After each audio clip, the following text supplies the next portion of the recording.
Let's bring in NBC News White House correspondent Monica Alba and senior national security correspondent Courtney Kube, where Secretary Hegseth is testifying this morning on Capitol Hill. Also with us, New York Times chief White House correspondent Peter Baker and NBC military analyst, retired four-star General Barry McCaffrey. Monica, what do we know about the military options being discussed right now by Trump's national security team?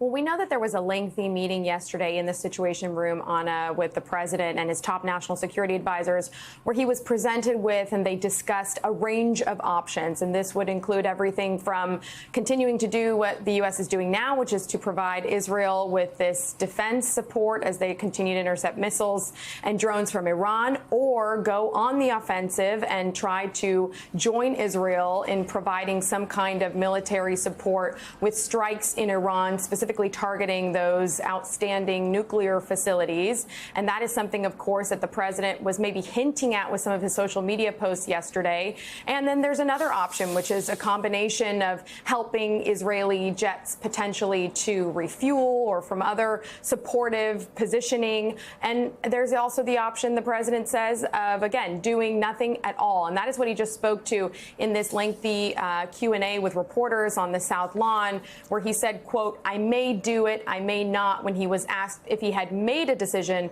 coming out of that meeting. So he really was joking in a sense by saying, do you think I would tell you? And do you think I would tell you at what time we plan to bomb Iran, if that's what we ended up deciding ultimately to do? So he didn't want to get into any of the specifics, but he did reveal a little bit of new information that requires some more reporting on, which is that he says the Iranians have reached out to him directly, to the White House, and that some officials to come to the White House, to come to Washington, to perhaps continue some conversations. It's unclear exactly what he meant by that, but it kind of bolsters this idea that he's been trying to present, that he thought there was still a potential path for a diplomatic solution here. But at the same time, the president also just told reporters that that call or that outreach from the Iranians is very different now than it was a week ago. He continues to say that had this been a week ago, or had they tried to take the deal or be more of a player returning to the table in these negotiations to curb Iran's nuclear capabilities,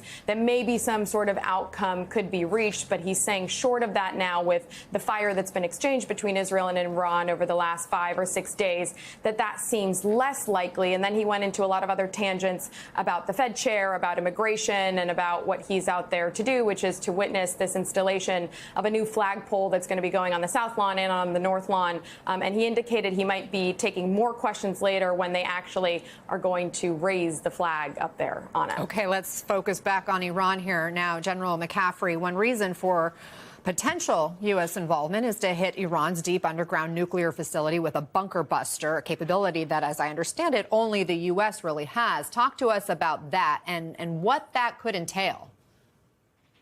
Well, the U.S. does have a 30,000-pound targeted munition, deep penetration. It probably could get down to the 300-foot deep Fordow nuclear site. It'd be repetitive strikes. It would probably also entail a widespread attack by U.S. fighter aircraft to further suppress air defenses and possibly other nuclear targets. If you're a Revolutionary Guard lieutenant colonel right now, you think Iran's really been knocked to its knees. The IDF has struck throughout the country. They have devastated Iran's offensive capability to fire missiles at Israel, although Israel's taken some hits. Russia isn't going to intervene on their behalf. Their proxies are devastated. The Houthis, Hezbollah, the Syrian regime's knocked out, so they're in trouble. I think a lot of this is just a mugging of Iran in public to try and force them to negotiate. May or may not work. The president's language is simply outrageous. Unconditional surrender, 1945. Who do they surrender to? Us. We might assassinate the Ayatollah. A lot of it, I think, does add pressure on the Iranians, but it's a bizarre situation. And we're seeing these sort of dramatic pictures inside Iran from recent attacks just in the last 24 hours there. Lots of fire, lots of smoke. Let's say the U.S. does take this military action, General, if they drop this 30,000-pound bomb. Could it be a one-and-done attack for the U.S., or is it just never going to be that simple? I would not think that we would send a lone B-2 bomber in. By the way, we've got exquisite intelligence on this underground facility. The 5 giant tunnels, we know where the air ventilation shafts are, the entrances are. You'd probably have to drop a series of these 30,000-pound weapons, one after another on the same strike point. But at the end of the day, until the Iranians decide to end a nuclear program that's been going for over 2 decades, they're really, all we can do is pause the whole action. And of course, there's when you elect war as your choice, it may be a smart decision at the time. The question then becomes, where's it all going? So I think the U.S. entering the war with an air attack at this point will have unintended consequences. The Iranians, for sure, will then close the Persian Gulf. For sure, they will attack U.S. facilities. I think we're watching a lot of U.S. air power flow into the region, into Saudi Arabia, into Italy, into the U.K. The Navy's got another carrier battle group headed that way. It's a very credible capability now to devastate Iran even further.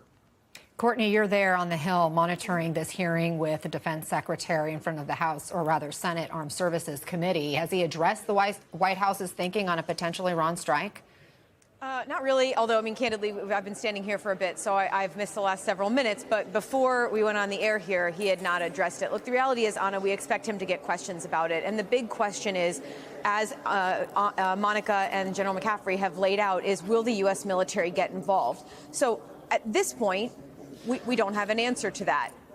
Then it's not just what could the U.S. do. General McCaffrey laid it out very well there, the possibility of the U.S. using one of these, what are called a bunker buster, or a massive ordnance penetrator, a MOP, to penetrate deep into the nuclear facility at Fordo and potentially even at other locations as well. But the real question here is, when could the United States get involved? The Israelis have proven that they have a pretty substantial capability. They have shown now on several different occasions the ability to conduct airstrikes deep inside Iran. Several days ago, they already proclaimed that they had captured the airspace, or they had superiority of the airspace over Tehran. So the question is, what is the capability that the United States military really needs to bring here? And as General McCaffrey said, the one thing they don't have is this giant bomb. Fordo is buried about 300 feet below the surface. The GBU-57, what we've been calling the bunker buster, it has the capability of going at least 200 feet deep, and critically, it's only about 5,500, 6,000 pounds worth of actual explosives. But it is because the total weight of it, the 30,000 pounds, is actually this very thick,